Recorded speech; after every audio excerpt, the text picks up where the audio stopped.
You know, sometimes you just gotta feel sorry for the video game movie genre, and there's no argument to see why. Mostly it's because they've been completely maligned by critics across the globe because of their inept writing, poor characters, and terrible effects. But don't worry you guys, all hope is not lost, because we have two video game movies that are coming out this year, one of which involving The Rock that could possibly turn the tide. I don't know why, it's because I love monster movies. And the other one is the one we're reviewing right now, and that is Tomb Raider. Now this movie, instead of being based off of the 1990s games that were eventually transformed and created into the Angelina Jolie movies, this new modern day Tomb Raider movie is getting remade based off of the two newly made Tomb Raider games made in 2013 and 2015. And here's the kicker, I play the shit out of the modern Tomb Raider games to this day. I've beaten every single one of them, and I still occasionally, every once in a while, pop them in and play them. It was a groundbreaking action survival game, and it featured my favorite female protagonist in a video game of all time,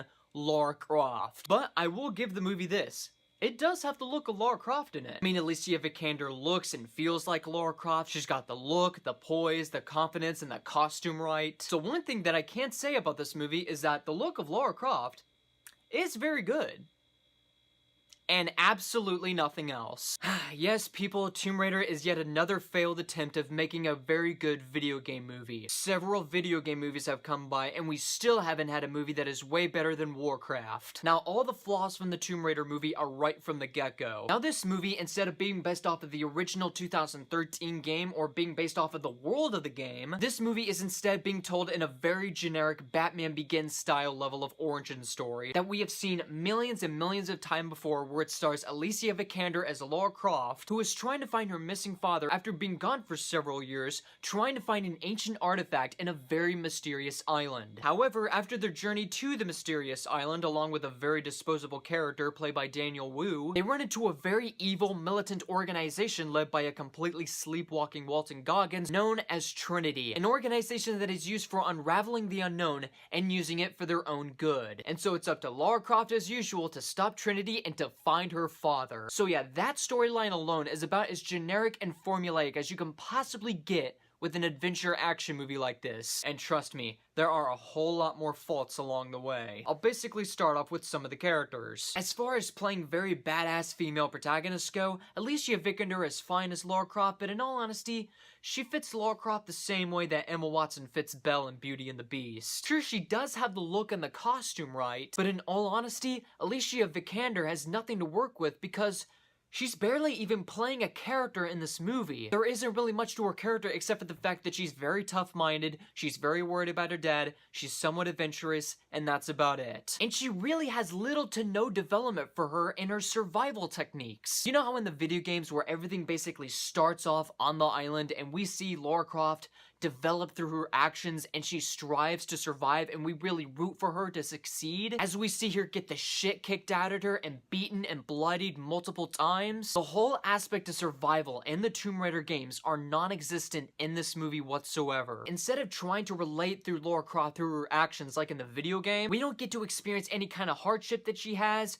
or any kind of emotional risk, or any kind of sacrifices. In this movie, we don't really care much about her. All of the skills that she acquires is presented through very predictable flashbacks. Daniel Wu is completely wasted as a side character, and in all honesty, he should have stuck to playing Gul'dan from Warcraft. And not only is this character basically there just to promote the Chinese market, but this guy is just there playing one walking plot device. While I do like the actor in several movies, Walton Goggins is sleepwalking through this movie. This guy is literally, no joke, doing an exact impersonation of Eddie Redmayne from Jupiter Ascending. Seriously, if you look at clips of Eddie Redmayne in Jupiter Ascending, this is his performance in a nutshell. He talks in a raspy-ass voice just to get eventually louder and louder. Not to mention that his character is a generic bad guy. The closest thing when it comes to a character I actually care about is Lara Croft's father, who is played by Dominic West. Mostly because Dominic West is an extremely good actor, and he's very good in this movie, and most of the entire stuff that's actually good rests in his shoulders, period. But other than that, we just just get stuck with very boring, forgettable characters. And also, as far as an action movies goes, this movie has cliches out the wazoo. It's basically like the writers took a script of an Indiana Jones movie, and they said, let's make it more cliche, generic, and boring. In this movie, there are a few action sequences, some basically lifted off in the game, but in all honesty, the action sequences are kind of boring, staged, and most of them consist of very convenient cliches. You have scenes like the Jurassic Park Lost World scene where Julianne Moore's on top of a glass of like a broken vehicle. That's in this movie. There's the cliche of, oh no, the hero is under rocks, she's probably dead. But no, she's just alive at the end. That was the biggest cliche out of all of them. And the production design in this movie is completely uninspiring, ranging from ruins that look like Indiana Jones' Kingdom of the Crystal Skull or Legends of the Hidden Temple. And they contain the cliche stuff you can kind of get with things like booby traps, ancient ruins, artifacts, and all that stuff. But it's not there to better the story. It's there just because, hey, you need an action scene. And the visual effects are very hit and miss. While you do have some things like the shipwreck towards the very middle of the movie, it does look surprisingly cool. But other than that, you just basically have exploding rocks that look like something out of this Sci-Fi Channel. And yet, the most egregious affront when it comes to Tomb Raider is just that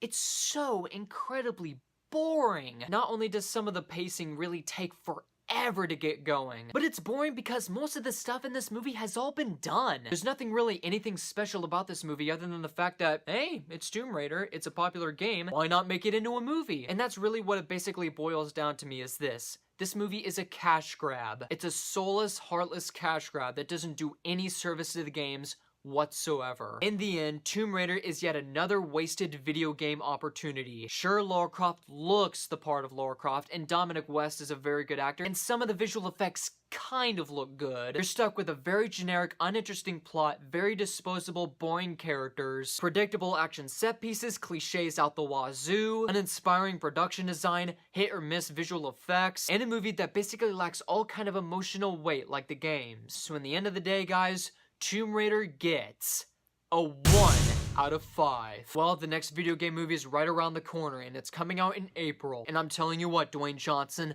I love you as a wrestler. I better hope to God it's good. Please hope that Rampage is good. Alright guys, that is my review of Tomb Raider. Comment below, let me know what you thought about the movie. Find me on Facebook, Twitter, and Google+. Also, if you would like to see more reviews like this, be sure to subscribe for more. My name is Luke Nukem, and you, my friends, have been blown away.